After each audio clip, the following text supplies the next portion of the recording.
लक्ष्मण जी नहीं सोए 14 साल। रामचंद्र जी को जब उनके पिता दशरथ राजपाट सौंपने वाले थे, तभी उनकी दूसरी पत्नी कैकेयी को उनकी दासी मंथरा ने खूब भड़काया। मंथरा ने कहा कि राजा तो आपके बेटे भरत को बनना चाहिए। इसके बाद कैकेयी ने राजा दशरथ से 2 वर मांगे। पहला, भरत को गद्दी मिलनी चाहिए और दूसरा, राम को 14 वर्ष तक वन में रहना होगा। राजा दशरथ को अपनी पत्नी के वर पूरे करने पड़े। जब रामचंद्र जी वनवास के लिए अयोध्या से निकले, तब लक्ष्मण जी ने भी उनके साथ जाने की इच्छा जाहिर की। लक्ष्मण के वन जाने की बात सुनकर उनकी पत्नी उर्मिला भी साथ जाने की जिद करने लगती हैं। तब लक्ष्मण अपनी पत्नी उर्मिला को समझाते हैं कि वह अपने बड़े भाई और माँ समान भाभी सीता की सेवा करने के लिए जा रहे हैं। अगर तुम वनवास में साथ चलोगी तो मैं ठीक तरह से सेवा नहीं कर पाऊंगा।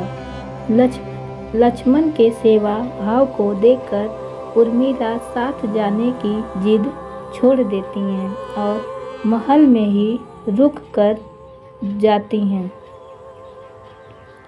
वन में पहुंचकर लक्ष्मण भगवान श्री राम और सीता के लिए एक कुटिया बनाते हैं। जब श्री राम और सीता माता कुटिया में विश्राम करते थे, तब लक्ष्मण बाहर पहरेदारी करते थे।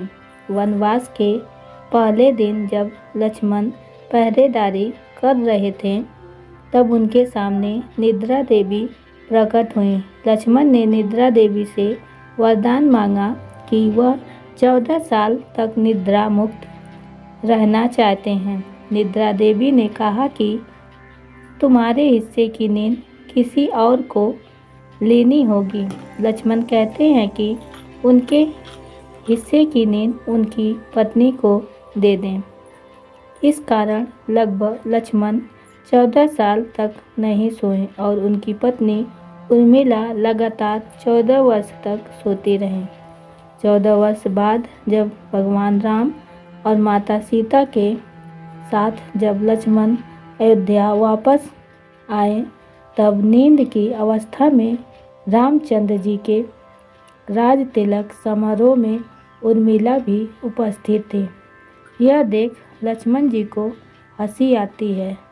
जब लक्ष्मण से हंसी की वजह पूछी गई तो उन्होंने निद्रा देवी के वरदान के बारे में सब कुछ बताया। लक्ष्मण जी ने कहा कि जब मैं उबासी लूँगा तब उर्मिला की नींद खुलेगी। लक्ष्मण जी की इस बात को सुनकर सभा में मौजूद सभी हंस पड़े। सभी को हंसते देख उर्मिला लज्जावश समारोह से उठकर बाहर चली जाती हैं। तो उम्मीद है दोस्तों आपको हमारी कहानी पसंद आई होगी। पसंद आई है तो एक लाइक ज़रूर करें और चैनल पर नए हैं तो चैनल को सब्सक्राइब करना ना भूलें। साथ ही बेल आइकन दबाना ना भूलें ताकि अगली अपडेट सबसे पहले आपको मिले। धन्यवाद। जय माता दी। जय श्री राम।